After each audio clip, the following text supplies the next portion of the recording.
don't be scared in the woods. Be the thing that makes people scared in the woods.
Right, so I've got like half an hour here before it starts getting darker, and chose to be outdoors again and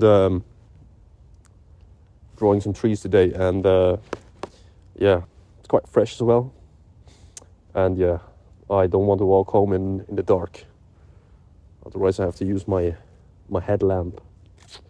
So let's go. I initially chose this place, or came up with the idea of drawing this place a year ago. Or like a year ago, I went on this hike, and I thought to myself, why not bring the sketchbook? It would have been nice to have the sketchbook back then, because it was all like misty and foggy in the background, so it made it like a very cool vibe.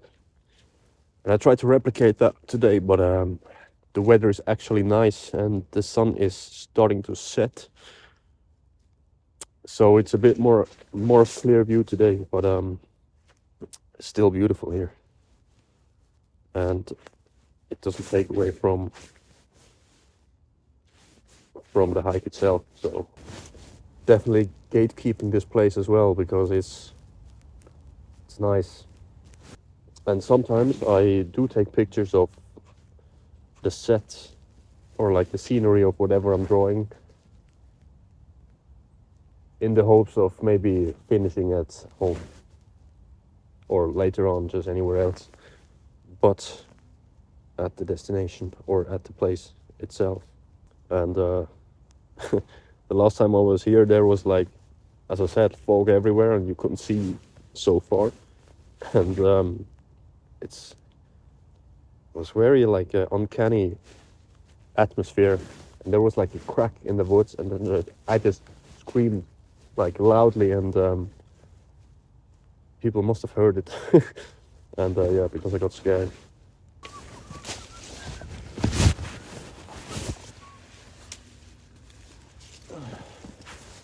And whenever you draw a place like a forest, it is so difficult to capture like every single tree, so you have to find ways to sort of summarize the whole background scenery, because it couldn't draw all of the hundreds of trees surrounding the scenery. So there's ways to come up with like almost shortcutting the background or things in the distance which amount or which appear too distant, I'd say, to capture all of it, because you couldn't count or exactly draw each and every tree.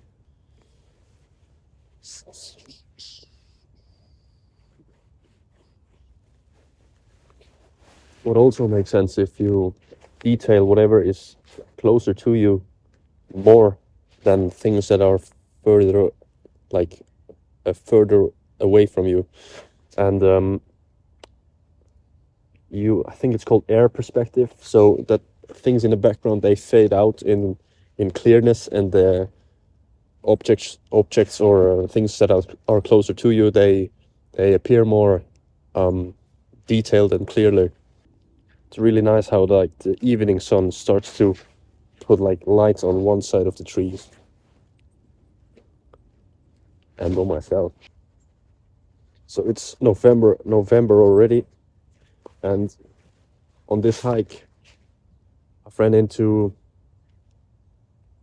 like 4 or 5 other people, and yeah,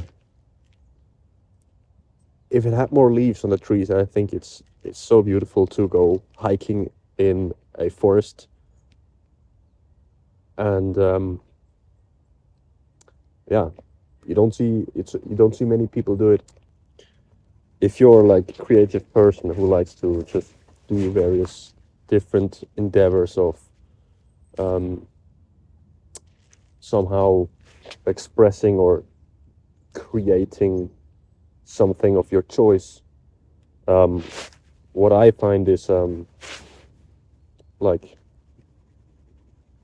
common for me is to have diverse interests in the creative space, like for example filmmaking, drawing, and carving things out of wood, for example.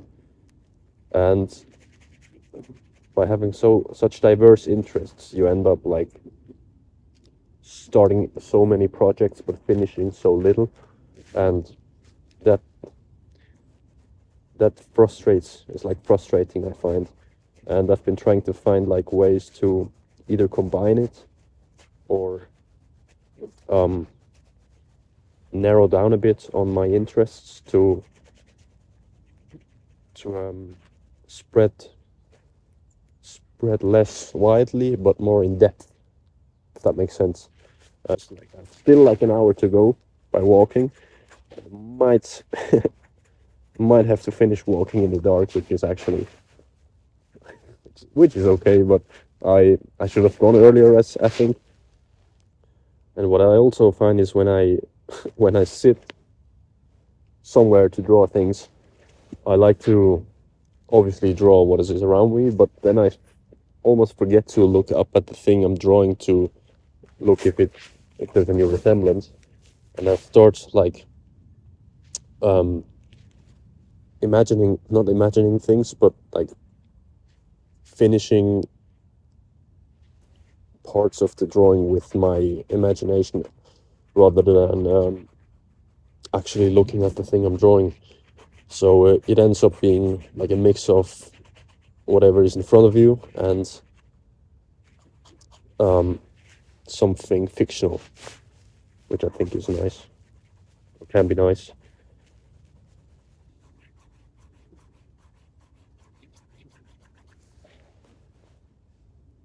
I find black and white drawings in general nicer to do. I don't really like drawing or painting with brushes at the moment, or at least not in real life. Maybe Photoshop or so. But I prefer, for my sketchbook and stuff, I prefer like monochrome, black and whites, or white on black. No, black and white maybe, or black on brown in that case. But I just don't know what it is. The the results seem to get more, much more like darker, obviously, but I mean in a vibes kind of way. I'm gonna finish this at home.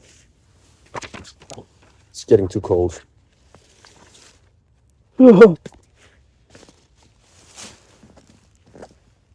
And too dark as well.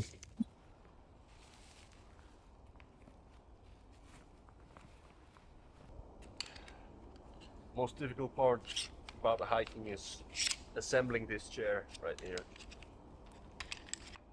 Like it transforms itself. See? That's exactly what I meant.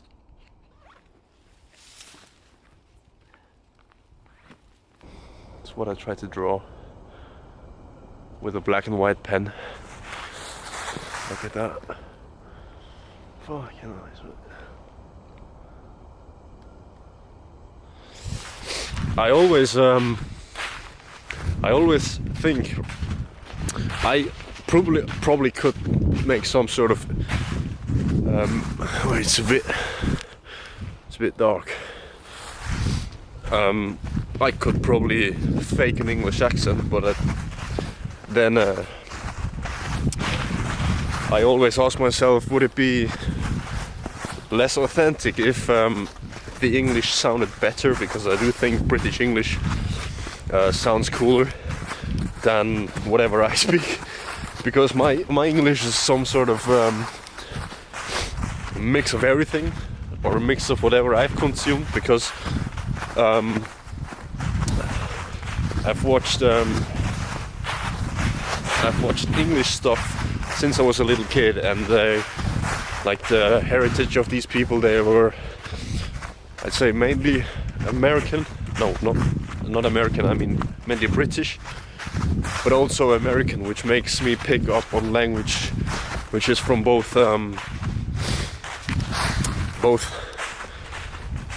countries, sort of, and it makes my English a bit of a mix of fucking everything, and it sounds weird, but my shoulder's getting tired. Vlogging is tough, which, yeah, is I think it's less authentic if you fake an English accent when you really don't have an English accent, isn't it? I don't know. I think part of my English does sound British, the other part sounds American, and the other part sounds, I don't know what, Swiss. So yeah, and it's on its setting, so yeah, I'm gonna hurry up now, otherwise it gets pretty dark, and I wanna be able to see the trail and not getting eaten by wolves on the way. So maybe see you when I get back, I don't know. Otherwise, peace.